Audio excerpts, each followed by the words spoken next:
कर रहे हैं, आपको दिखाते हैं। यह है जिसके अंदर, जैसे मेरी बहन ने अभी कहा, जिसको मसाइल पेश आए कि ना वकील की ज़रूरत है, ना पेशियों की ज़रूरत है, ना कोई इसकी फ़ीस है, तो बड़ी जल्दी इंसाफ फराहम करने की कोशिश करता है ये इदारा, और मुफ्त में फ़राहम करता है।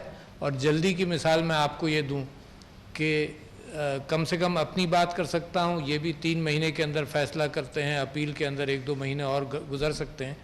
मैं अपनी बात आपके सामने ये बता दूँ, और क्योंकि मैं कहता रहा हूँ लिहाजा पाबंद भी हूँ कि मेरे पास आज सुबह इतने सारे फाइल्स आए थे और मैं उनको निपटा कर यहाँ आया हूँ, तो मेरे पास मेरी मेज़ पर फाइल एक दिन भी पूरा नहीं गुजरता, तो निकल जाता है।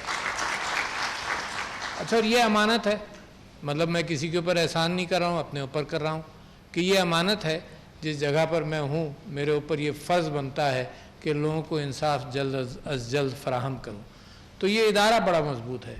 और इदारे के साथ साथ कुछ इसको इस तरह से भी देखें कि बैंकिंग के हवाले से एक रिश्ता है, जिसने रकम डिपॉज़िट की, ये कोई ट्रांजैक्शन किया, ये क्रेडिट कार्ड के ऊपर कोई लोन लिया, एक रिश्ता है जिसके ऊपर अगर उसके पैसे के साथ या उसकी अमानत के साथ कोई ज़्यादती हो तो उसको मैं लिंक करना चाहता हूँ रिबा के साथ, क्योंकि उसकी अमानत जब कहीं पर हो तो उसके साथ जो रिश्ता मुनाफे का है वो भी बाकी रहे। ऐसा ना हो कि वो उस बंदे का या उस खातून का इस्तेसाल हो। रिबा के हवाले से मज़ाहिब ने इसको मुख्तलिफ अंदाज से लिया। तौरात के अंदर एक चैप्टर है ड्यूटरोनॉमी करके, उसमें यह है कि इसराइलाइट्स के ऊपर, इसराइलियों के ऊपर ये ज़िम्मेदारी लगाई थी अल्लाह ताला ने कि तुम रिबा की प्रैक्टिस और यूजरी को प्रैक्टिस नहीं करोगे। उनके उलमा ने उसके अंदर फिर ये छूट दी कि इसराइलियों के साथ तो तुम रिबा नहीं प्रैक्टिस करोगे, मगर गैर इसराइलियों के साथ तुम रिबा प्रैक्टिस करोगे। उसके बाद मसीहियत के अंदर भी रिबा जो था वो उसकी इजाज़त नहीं थी, मगर वक्त के साथ साथ वहाँ भी इजाज़त दे दी गई। हालांकि यूरोप के अंदर एक वुडवर्क है, जैसे ये वर्क्स हैं, वुडवर्क है जिसके अंदर हज़रत ईसा जिनके मुतालिक ये था कि वो किसी को के ऊपर हाथ भी नहीं उठाते, तो वो वुडवर्क के अंदर उस तस्वीर के अंदर ये दिखाया गया कि उनके हाथ में कोड़े हैं और वो जो लोगों ने रिबा की प्रैक्टिस की उनको वो मारने की नियत कर रहे हैं, धमकी दे रहे हैं। तो वहाँ भी मना था रिबा। रिबा is usury which is exploitative interest.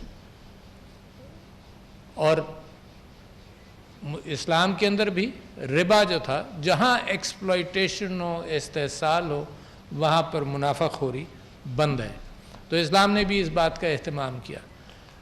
तो जहाँ जो मासूम इंसान है उसके साथ किसी बात की वजह से, किसी उसके समझ ना आने की वजह से, किसी वजह से उसका इस्तेसाल हो, तो ये इदारे, हुकूमत के इदारे और ख़ुद बैंक इस बात का एहतमाम करते हैं कि उसको ओवरकम करें।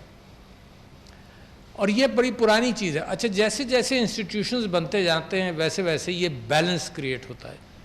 इंस्टीट्यूशंस बेइंतहा ज़रूरी हैं, और दुनिया की तारीख़ जब लिखी जाती है तो ये कहा जाता है कि उन कौमों ने तरक्की की जहाँ इदारे मुस्तहकम होते गए, और उन कौमों ने तरक्की नहीं की जहाँ इदारे मुस्तहकम नहीं हुए। लोगों ने बहुत कहा कि जनाब जो कौमें टेम्परेट क्लाइमेट्स में रहती हैं उन्होंने तरक्की की, जो रेस है उसकी वजह से तरक्की हुई। जैसे आर्यन रेस के मुतालिक नाजी फ़लसफ़ा शुरू हुआ, अब हिंदुत्वा फ़लसफ़ा भी इसी से मिलता जुलता शुरू हुआ है। तो इन वजूहात की वजह से तरक्की हुई। किसी ने कहा मज़हब की बुनियाद पर, किसी ने कहा ज़बान की बुनियाद पर, मगर कोई ऐसी मिसाल नहीं है जहाँ पर ये चीज़ें हों, सवाए इसके कि जो इंस्टीट्यूशंस इस्टेब्लिश किए, चाहे मजहबी रियासतों ने इस्टेब्लिश किए, चाहे सेकुलर तंजीमों ने इस्टेब्लिश किए, तो जहाँ पर तरक्की हुई वो इंस्टीट्यूशंस की बुनियाद पर हुई। एक मैं आपको मिसाल दूं कि वेनिस के अंदर बैंकिंग का सबसे बड़ा सिलसिला शुरू हुआ, और इस बात पर हुआ कि जब कोई, क्योंकि वेनिस बड़ा मशहूर शहर था जहाँ से तिजारत होती थी, किश्तियाँ जाती थी, दुनिया भर के अंदर तिजारत होती थी। लिहाजा जो आदमी स्लीपिंग पार्टनर बनता था, जिसको कहते थे, और उसके और दूसरा जो एक्टिव पार्टनर बनता था, उसके दरमियान जो माहदा होता था, उसको कमेंडा कहते थे। और वो कमेंडा ये होता था कि अगर किसी ने पैसा लगाया, स्लीपिंग पार्टनर ने 100% पैसा लगाया, तो एक वर्किंग पार्टनर किश्ती पे बैठ कर गया और उसका मुनाफा 25% होता था, और जो स्लीपिंग पार्टनर होता था उसका 75% होता था। तो इस तरह से वहाँ पर बैंक्स का लफ्ज़ भी वहीं से शुरू हुआ, क्योंकि इटली के अंदर यहूदियों को जायदाद ख़रीदने की इजाज़त नहीं थी, तो लिहाजा वो ये करते थे कि वो ये पैसे का लेन देन करते थे। तो वो बेंचें लेकर बैठते थे, वेनिस में मशहूर प्लाज़ा है वहाँ पर, उसके मुतालिक भी जिक्र है कि वहाँ पर वो बेंचें लेकर बैठते थे। जो बेंचों का लफ्ज़ था वो था बैंक। तो बैंक वहाँ से शुरू हुआ जहाँ से लेन देन या आम लोगों के साथ शुरू हुआ। कभी फसल के एतबार से किसी को गंदम दे दिया बीज के तौर पर और उसकी फसल में से कोई कट लिया, कभी किसी और बात पे लोन दिया।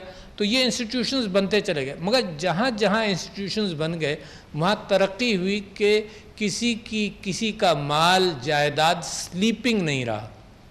जिसका माल जायदाद स्लीपिंग था वो पैसा लगाता था, बैंक को दे देता था, बैंक भी कहीं आगे लगाता था और उसका मुनाफा इधर भी देता था। तो ये जो पूरा सर्कल है वेल्थ का, और वेल्थ के साथ साथ मेहनत का, पैसा क्या है? पैसा एक्यूमुलेशन है मेरी मेहनत का। जो इतनी मैंने मेहनत की है उतना मेरे पास पैसा और उतनी जायदाद है। तो मेरी मेहनत का जो एक्यूमुलेशन है उसको बेकार रहने के बजाय बैंक ये एहतमाम करता है कि ये अच्छी तरह से माशरे के अंदर सर्कुलेट करे। वहीं से फिर मशहूर इटली का वेनिस का बैंक बना, फिर बड़े बड़े साहूकार थे जो बड़े मशहूर हुए, मेडिचीज़ इटली के अंदर, और फिर रॉथशाइल्ड्स बाद में यूरोप के अंदर। मगर इदारे बने, मैं जो तवज्जो आपकी दिलाना चाहता हूँ वो इदारे बने जहाँ पर इंसाफ भी हो सके, एक्सप्लॉयटेटिव कैफियत यूजरी की और रिबा की ना हो।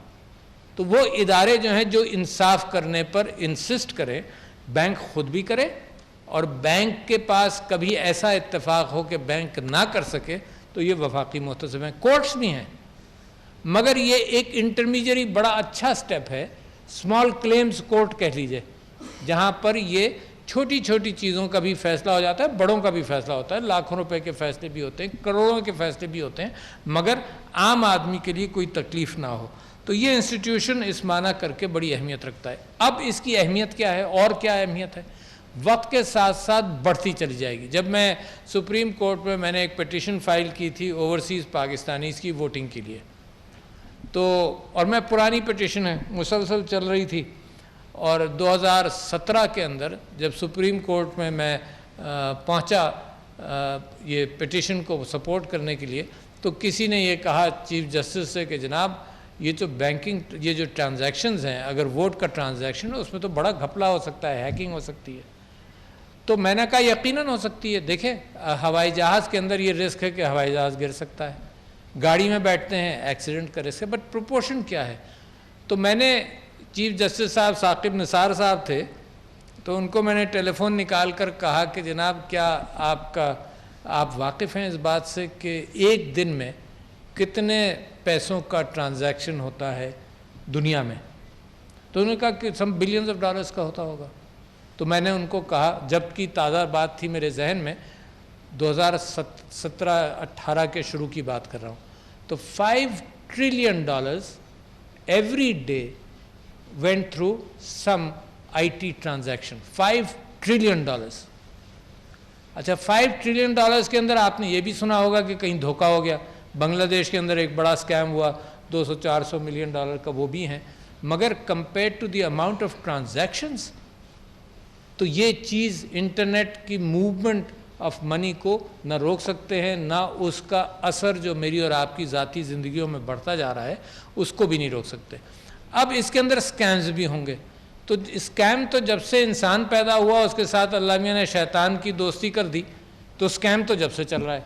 आप कोई चीज़ तय कर लीजिए, उसमें कहीं ना कहीं नीचे से कोई कोशिश करते रहेंगे स्कैम हो। और साइबर लेवल पर भी यही हाल है, यानी आप फायरवॉल्स बनाते चले जाते हैं, शाम तक उसकी ब्रेक निकलती जाती है, फिर उसकी दोबारा आप एक दीवार खड़ी करते हैं, फिर दूसरे दिन फिर पता चलता है कि उसके अंदर भी सुराख है, फिर उसको बंद करते हैं। तो ये जो जंग है between the scammers and the people who establish institutions, ये मुसलसल की है और ख़त्म होने वाली लगती नहीं है। और क्या क्या इम्कानात हैं, मतलब इस सॉफ्टवेयर की ग्लिचेस के अंदर इस बात का भी इम्कान है कि आपने एयरबस के हवाले से सुना था, जो क्रैशेस हुए वो इस वजह से हुए कि there was a software glitch. तो ये इसकी वजह से इस बात का हमको एहतमाम करना पड़ेगा कि जो लोग, हम चाहते हैं ट्रांजैक्शंस बढ़ें। आपने रोशन डिजिटल अकाउंट का जिक्र किया, इसी तरह से पाकिस्तान के अंदर भी डिजिटल ट्रांजैक्शन बहुत बढ़ना है। एहसास के जो पैसे दिए गए औरतों को, उसके अंदर अब इस बात का भी एहतमाम किया गया कि हर औरत का अकाउंट भी खुल जाए ताकि उसके बैंक में पैसा चला जाए। अच्छा, जब बैंक में पैसा जाएगा तो हम उस औरत के साथ क्या आसानी पैदा कर रहे हैं? हम ये आसानी पैदा कर रहे हैं कि तुम्हें बैंक आने की ज़रूरत नहीं है। आसानी पैदा की ना माशरे में। दूसरी आसानी हम ये पैदा कर रहे हैं कि तुम्हें अपनी बहन को या किसी और को या किसी ग्राहक को या किसी कोई चीज़ ख़रीदने के लिए तुमने पैसे अदा करने, तो टेलीफोन निकालो और पैसे अदा कर दो। अच्छा, ये सहूलत अभी शुरू हो रही है पाकिस्तान में, मगर जैसे जैसे ये सहूलत पुख्ता होगी तो मेरी और आपकी मईशत जो है वो वाइट होती जाएगी, क्योंकि लोग जो हैं जो कैश ट्रांजैक्शंस करते थे वो अब रिकॉर्डेड ट्रांजैक्शन है, और इसका रिकॉर्ड मेंटेन करने के लिए न रजिस्टर की न लेजर्स की ज़रूरत है। इलेक्ट्रॉनिक लेजर्स और रजिस्टर्स ये काम करते रहेंगे। तो एक बहुत बड़ी पाकिस्तान के अंदर भी तब्दीली आ रही है।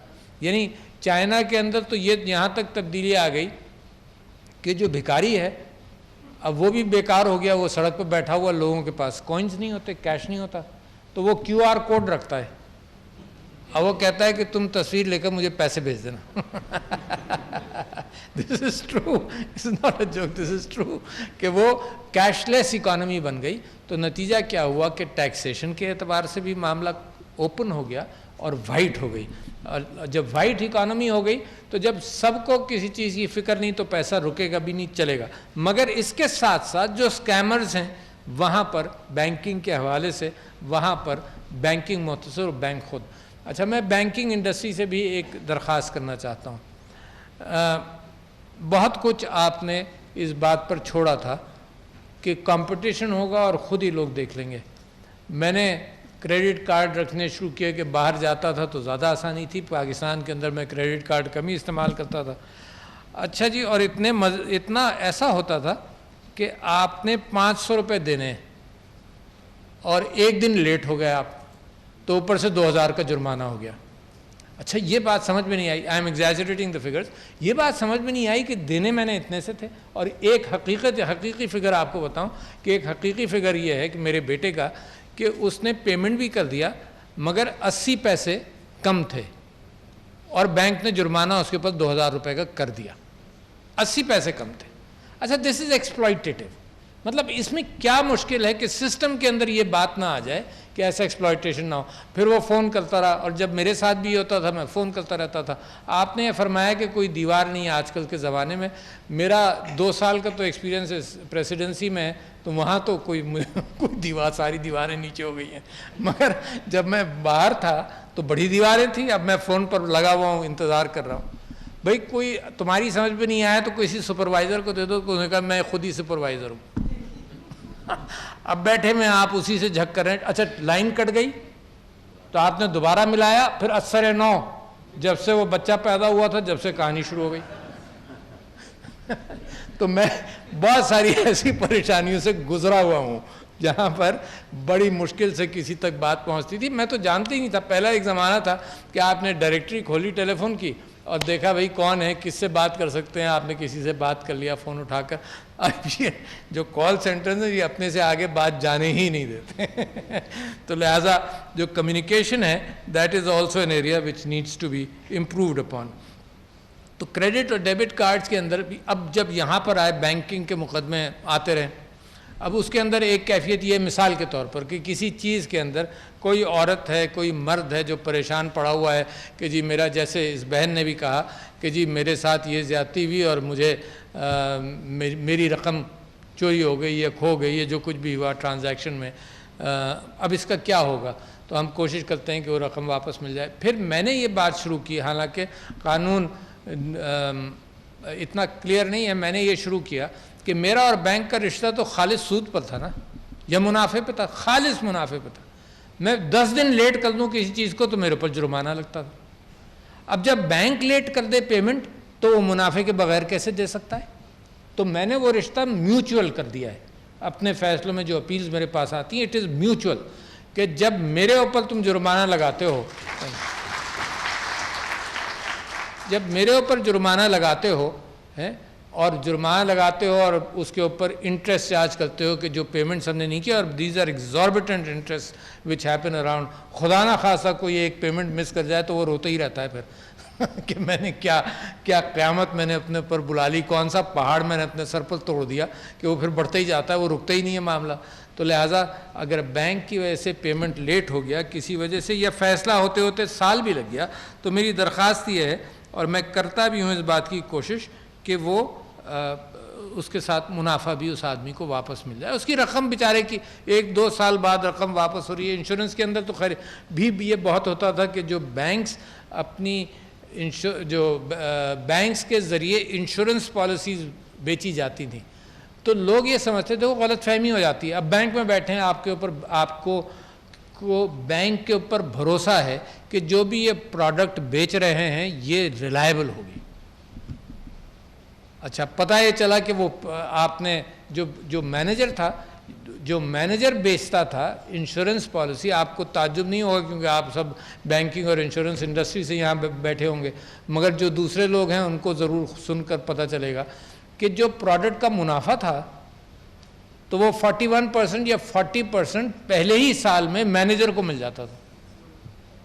40%, तो इतना बेचैन होता था बेचने का, उसने 35 लाख की इंश्योरेंस करा दी, फ़र्ज़ करो जो भी प्रीमियम है 41% तो उसको पहले साल में मिल गया। तो ही डजंट केयर के बाद में क्या प्रॉब्लम होगा इस बंदे के साथ। तो इसके अंदर भी हमने बैंकिंग इंडस्ट्री से और इंश्योरेंस इंडस्ट्री से ये बात कही कि जब वो आदमी परेशान हो जाता है, मेरे रिश्तेदारों के साथ हुआ। मेरे रिश्ते के नाना हैं, वो रहते ऑस्ट्रेलिया में, उनको कोई चीज़ उन्होंने यहाँ बेची बाची, उन्होंने जनाब उसके ऊपर बैंक में गए बेच बाच कर, तो मैंने कहा कि कहाँ आप इन्वेस्ट करेंगे, इतना सिक्योर जगह है, बैंक है, आप ये चीज़ ख़रीद लिए, ये इंश्योरेंस हो गया।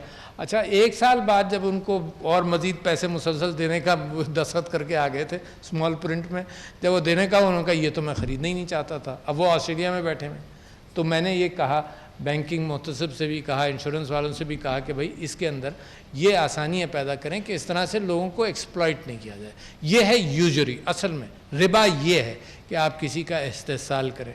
तो बहुत सारे एरियाज़ के अंदर इम्कान है इम्प्रूवमेंट का।